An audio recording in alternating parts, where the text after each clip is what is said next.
Otra pieza importante en el puzzle de la teoría de la relatividad especial de Einstein fue un experimento que ocurrió unos años antes, que es el experimento de Michelson-Morley. Hasta finales del siglo XIX, todos los movimientos ondulatorios que se conocían necesitaban un medio para propagarse. Entonces se suponía que la luz también necesitaba de un medio para su transmisión. Ese medio no se conocía y se denominaba éter y se le asignaban una serie de propiedades. El éter inundaba todo el espacio y las perturbaciones de ese medio, del éter, son las que permitían propagar la luz, que ya se sabía que tenía carácter ondulatorio por toda la teoría y los experimentos de Huygens, la difracción de Young, se conocían las interferencias, etc.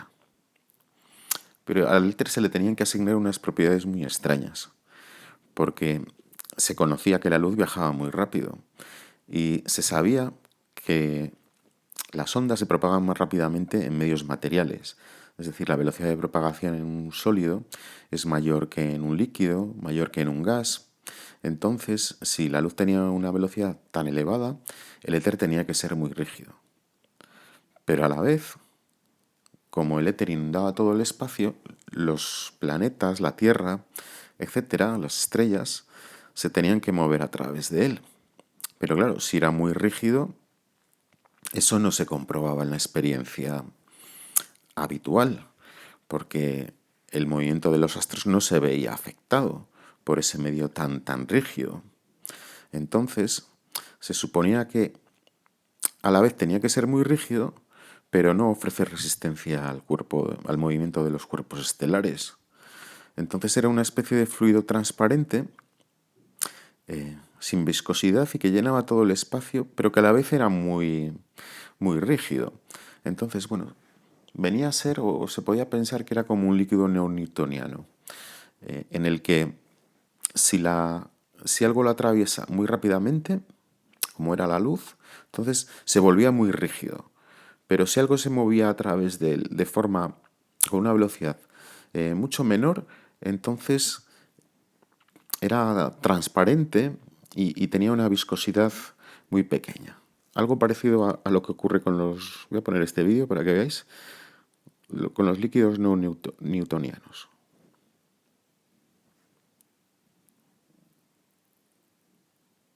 Solution. When you pour this solution, it appears to behave much the same way as the honey. When you place a ruler into it slowly, the fluid flows around the ruler. However, when you attempt to force the ruler into the fluid instantly becomes more viscous. Hammering the fluid with even more force produces even more resistance to flow. Because a cornstarch solution's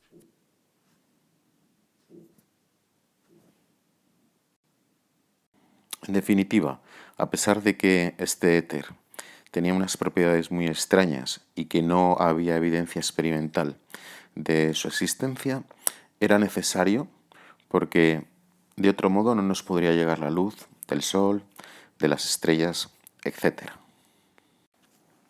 En 1873, Maxwell publica las ecuaciones que agrupan todo el electromagnetismo. De ellas se deduce que las ondas electromagnéticas viajan con una velocidad constante, que se obtiene a través de estas constantes, y que tiene un valor aproximado de 3 por 10 a la 8 metros por segundo. Comparando esta velocidad, la de las ondas electromagnéticas, con la que se había medido de la luz hasta la época, veía que las velocidades eran aproximadamente iguales, por lo que dedujo que la luz debía ser un tipo concreto de onda electromagnética. Según las transformaciones de Galileo, como vimos en el vídeo anterior, la velocidad que se mide desde sistemas de referencia inerciales no es la misma, no es invariante. Pero de las ecuaciones se deducía que la velocidad era constante, siempre, independientemente del sistema de referencia. Si eso no ocurría, estas ecuaciones no se cumplirían, lo cual implicaría que todos los fenómenos electromagnéticos no se cumplirían tampoco. Entonces tenemos una disyuntiva. O Galileo tenía razón, es decir, que la velocidad de la luz no sería la misma en sistemas de referencia inerciales, lo cual implicaba que sus ecuaciones, bueno, las que él había recopilado, porque no son suyas, no eran correctas y no se cumplían en distintos sistemas de referencia tampoco. Y la otra posibilidad es que la velocidad de la luz fuese constante en todos los sistemas de referencia, lo que implicaría que las transformaciones de Galileo no eran correctas, porque en ellas ya hemos visto que la velocidad variaba dependiendo del sistema de referencia desde el que se midiese, pero eso implicaría que la mecánica de Newton habría que reformularla, porque todas las ecuaciones de Newton funcionaban muy bien con las transformaciones de Galileo. Es decir, la mecánica era la misma en distintos sistemas de referencia, inerciales. Entonces, había que coger una de las dos alternativas. Incluso el propio Maxwell admitía que la primera era la correcta, que las transformaciones de Galileo sí que eran ciertas y que tendrían que reformular el electromagnetismo para distintos sistemas de referencia inerciales. Eso implicaba que la velocidad de la luz no sería la misma en distintos sistemas de referencia, sino que variaría. Bien, con el tiempo se demostró que la que era correcta era la segunda, pero hasta llegar a ese punto vamos a ir viendo lo que ocurrió. El propio Maxwell admitía la existencia de un éter en reposo, con respecto al cual el resto de objetos se movían con una cierta velocidad. Y me refiero a objetos, pues los planetas, las estrellas, etc. Pero el éter era un sistema de referencia fijo con respecto a todo lo demás. Para entender el experimento de Michelson-Morley, primero vamos a hacer un par de ejercicios anteriores. Uno de ellos es este. Consideramos un río que tiene una corriente con una velocidad v y que va en este sentido. Aquí tenemos un nadador en el punto A que puede hacer dos recorridos distintos. Uno, en el sentido transversal al río, va a ir hasta el punto C y va a volver. La anchura del río mide una longitud L. El otro recorrido consiste en recorrer la misma distancia, pero en este caso en una dirección longitudinal paralela a la corriente del río. Lo que queremos es calcular los tiempos que tarda en hacer esos dos recorridos distintos y compararlos entre sí para ver si uno es mayor que el otro. Vamos a suponer que la velocidad del nadador es c. Entonces, entre A y C el movimiento es rectilíneo y uniforme, la velocidad va a ser constante. Entonces, puedo despejar el tiempo y será igual a la distancia entre la velocidad. La distancia va a ser la de ida más la de vuelta, es decir, 2L.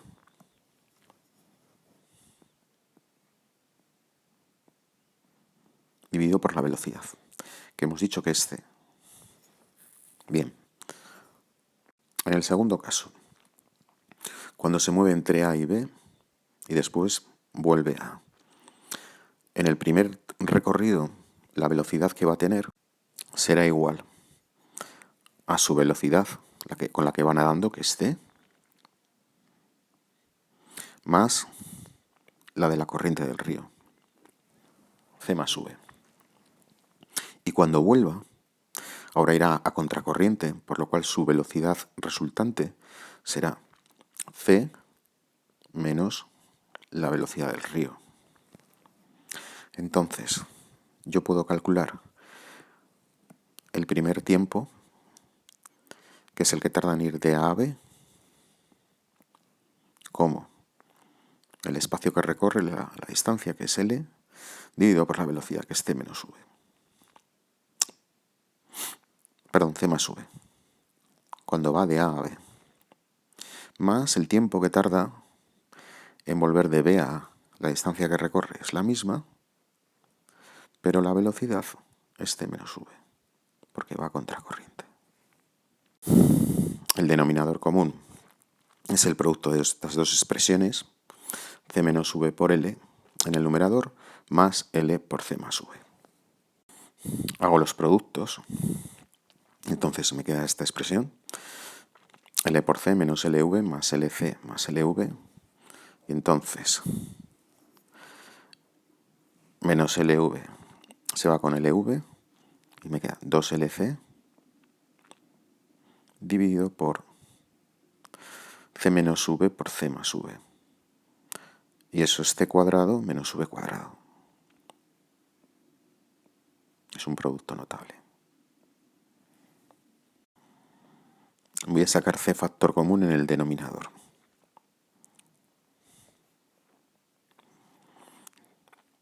Entonces aquí me queda C, o bueno, voy a sacar C cuadrado. Así me queda 1 menos V cuadrado partido por C cuadrado. Entonces, puedo simplificar una C con una C.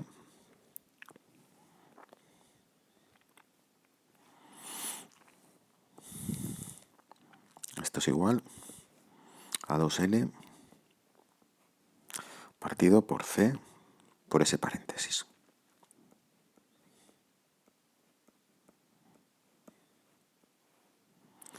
Este sería el tiempo que tarda en ir de A a B y de B a A. Y ahora lo voy a comparar con este, que era el tiempo que tardaba en ir de C y volver a A, siendo las distancias iguales, pero cogidas en diferentes direcciones. Entonces, ¿qué será mayor? ¿T o T'? Esto es T'. Si nos fijamos en el denominador, voy a escribir aquí al lado esta expresión para compararlas. La otra es 2L partido por C por 1 menos V cuadrado partido por C cuadrado. Entonces, esta parte es igual, ¿verdad? Y aquí tenemos este paréntesis que es el que diferencia las dos expresiones. Este paréntesis es menor que 1. Si yo multiplico algo menor que 1 por C, me va a quedar menor que C. Luego este denominador es menor. Así que el tiempo T' va a ser mayor. Es decir, el tiempo que tarda en ir de A a B, más el que tarda de B a A, es mayor que el que tarda en ir de A a C, que de C a A, más el de C a A. Este resultado lo vamos a utilizar después. Supongamos que yo voy en una moto.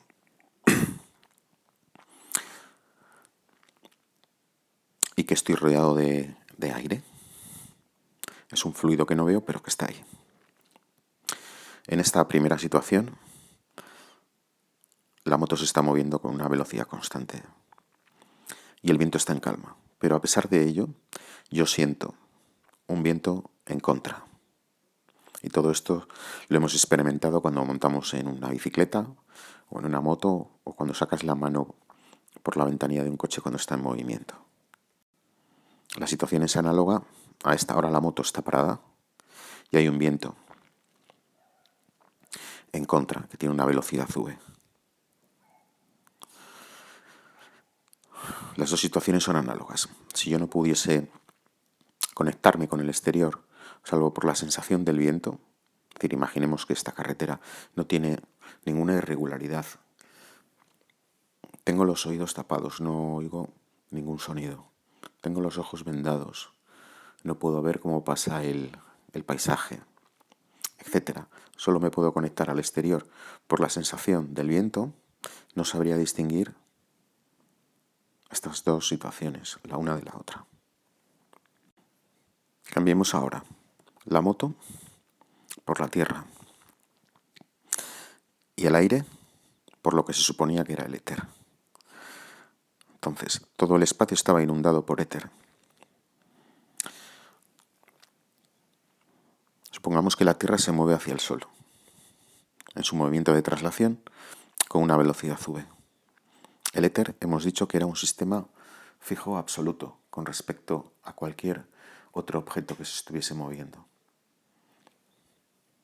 Nosotros, cuando digo nosotros me refiero al planeta Tierra, tiene una velocidad con respecto al Sol, tendrá una velocidad con respecto a Marte, otra velocidad distinta con respecto al centro de la galaxia.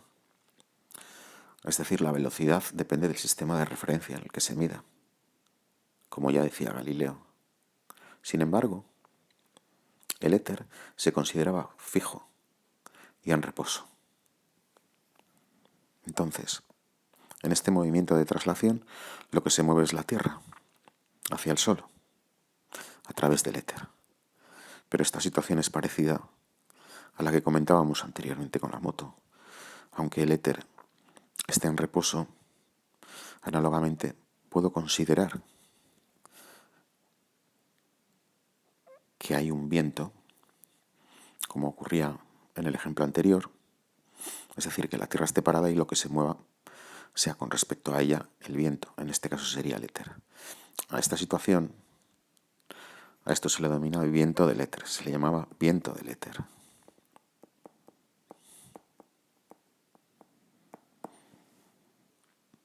Aunque se consideraba que estaba en reposo. Pero la situación es relativa. Puedo considerar que la Tierra está parada y que lo que se mueve es el éter. Bien, porque nosotros estamos en el sistema de referencia de la Tierra y nos parece que somos nosotros los que estamos en reposo. Vamos propiamente dicho con el experimento. Entonces, vamos a ver. Os explico brevemente, lo brevemente que pueda, en qué consistía. Bueno, aquí tenemos una lámpara, va a emitir un rayo de luz. Este rayo de luz va a llegar a un cristal que está recubierto en parte por papel de plata, de forma que parte se va a reflejar y otra se va a transmitir a través de él. Entonces hay una parte que se transmite y otra, que voy a pintar de otro color, que se refleja. Aquí tenemos dos espejos. Entonces, estos rayos incidentes se van a reflejar. Esto viene por aquí y ahora vendría de vuelta otra vez hacia el cristal y lo mismo va a ocurrir con el otro. Aquí se refleja y vuelve hacia el cristal. Entonces, estas dos distancias son iguales. Bien. Entonces, cuando llegan a este cristal intermedio, parte se refleja y otra se transmite. Entonces, del rayo verde, parte se va a transmitir y va a pasar por aquí, hacia este receptor. Y del rojo, parte se transmite y la que se refleja y va también hacia el receptor. Entonces son dos rayos de luz. Si llegan a la vez, van a interferir entre sí, van a producir una interferencia. Si llegan a la vez, llegan en fase y la interferencia es constructiva. En cualquier otro caso, llegarán desfasados y el patrón de interferencia que tengamos será diferente. Incluso podría llegar a ser destructiva si el intervalo de tiempo de desfase es el adecuado. Estas flechas de aquí amarillas, que se ven muy pequeñitas, representan el viento del éter. Es decir, este dispositivo estaba orientado de tal forma que la velocidad de traslación hacia el Sol tuviese, eso lo tenían medido, tuviese la dirección de las flechas amarillas, pero el sentido contrario. A ver que lo dibujo. Así estaba orientado este experimento. De forma que, como acabamos de ver, si la Tierra se movía con esta dirección y sentido, el viento del éter tendría el sentido contrario. Y entonces, ahora volvemos al caso del nadador. Esto es análogo, si este es el viento del éter, a la corriente del río, que tendrá esta dirección y este sentido, hacia allá. Este rayo de luz, el verde, se mueve en el sentido de la corriente cuando va y en el sentido contrario de la corriente cuando vuelve. Y este otro, el rojo, es transversal, va y vuelve. Demostramos que el tiempo que tarda este rayo en ir y volver es diferente y mayor que el que tarda el rayo rojo en ir y volver desde este espejo. Creo que he dicho, pero por si acaso, que estas distancias son iguales. Entonces, resulta que este rayo, el verde, va a tardar más en llegar otra vez a este punto que el rojo. De forma que aquí, como ya la distancia es la misma para los dos, y el viento del éter tiene la misma dirección y sentido para los dos, van a tardar lo mismo. Pero claro, si llega antes el rojo aquí, tendría que llegar antes a este receptor, donde se va a producir el patrón de interferencia. Entonces, lo que esperaban ellos es que se produjese una interferencia no constructiva, porque llegarían desfasados. Vamos a ver lo que ocurrió.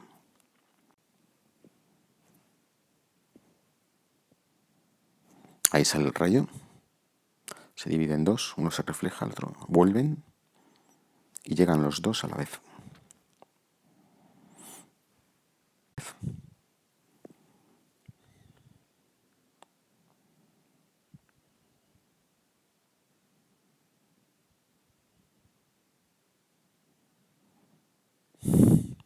Bien, esto los dejó totalmente descolocados. Repitieron el experimento varias veces en diversas situaciones, en diversas orientaciones con respecto al Sol, etc. Y siempre pasaba lo mismo. Los dos rayos llegaban a la vez. A este dispositivo se le llama interferómetro. Bien, ¿cuál era la posible explicación de que llegasen los dos a la vez? Pues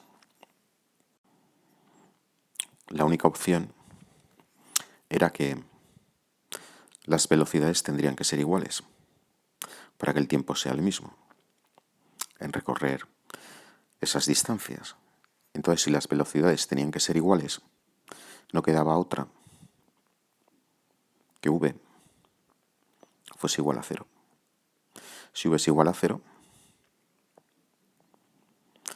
las velocidades son las mismas y el tiempo será el mismo, el tiempo que tardan en ir y volver, los dos rayos hasta este punto.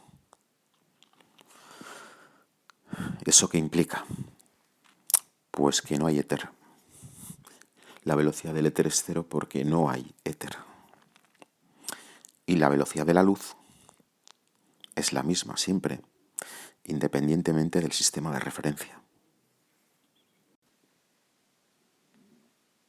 Repito, para que el tiempo fuese igual, porque eso es lo que ocurría en el experimento, el tiempo que tardaban en ir y volver desde estos espejos era el mismo, por eso se producía la interferencia constructiva. La única opción es que esta velocidad fuese cero, porque así tendríamos velocidades c en todos los trayectos y el tiempo sería el mismo. Pero si v es cero, ¿eso qué quiere decir? Recordamos que v era la velocidad del viento del éter, pero la Tierra se mueve a través del éter con una velocidad v, considerando que el éter estaba en reposo. Si consideramos que la Tierra está en reposo, es el viento el que se mueve, es el éter, que se mueve con respecto a la Tierra con una velocidad v. Entonces, la Tierra se movía hacia el Sol, sí que había una velocidad v, Entonces, ¿cuál es la razón de que esto tuviese que valer cero? Era un resultado sorprendente. Pues bueno, la única posibilidad es que no haya éter. Y eso tiene implicaciones. Que no haya éter quiere decir también que no existe un sistema de referencia fijo, en reposo, privilegiado frente a los demás, en el cual, o con respecto al cual la velocidad de la luz sea c, y en el resto de sistemas de referencia que estén en movimiento rectilíneo y uniforme con respecto a él, tenga otro valor distinto. Es decir, que si yo tengo dos sistemas de referencia inerciales, este se mueve con una velocidad constante con respecto del otro, y este está fijo, si yo aquí emito un rayo de luz que tiene una velocidad c, esta sería la velocidad con respecto al observador fijo, es decir, aquel que estuviese situado en el éter. Sin embargo, el que estuviese en movimiento no vería el rayo de luz alejarse con esta velocidad c, sino que, como hemos visto, y aplicando las transformaciones de Galileo, la velocidad que vería sería, ya que se está moviendo, vería alejarse el rayo un poco más despacio, así que la velocidad que podría medir sería c menos v, ¿no? Y si lo emitiese en el sentido contrario, vería que el rayo se aleja más deprisa, porque él o prima se está desplazando hacia la derecha. Entonces la velocidad que mediría sería c más v. Esto es lo que decía Galileo con sus transformaciones. Y esto es lo que echó por tierra el experimento de Michelson-Morley. Porque la velocidad que vería o' del rayo de luz sería c también. Luego, esto implica que no hay un sistema de referencia fijo que sea privilegiado, que era el éter, sino que todos los observadores que están en sistemas de referencia inerciales se encuentran en las mismas condiciones y no hay ninguno privilegiado con respecto a ellos que mida otra velocidad diferente a la de la luz. Es decir, la velocidad de la luz va a ser constante independientemente del sistema de referencia inercial que estemos considerando. Es un valor absoluto.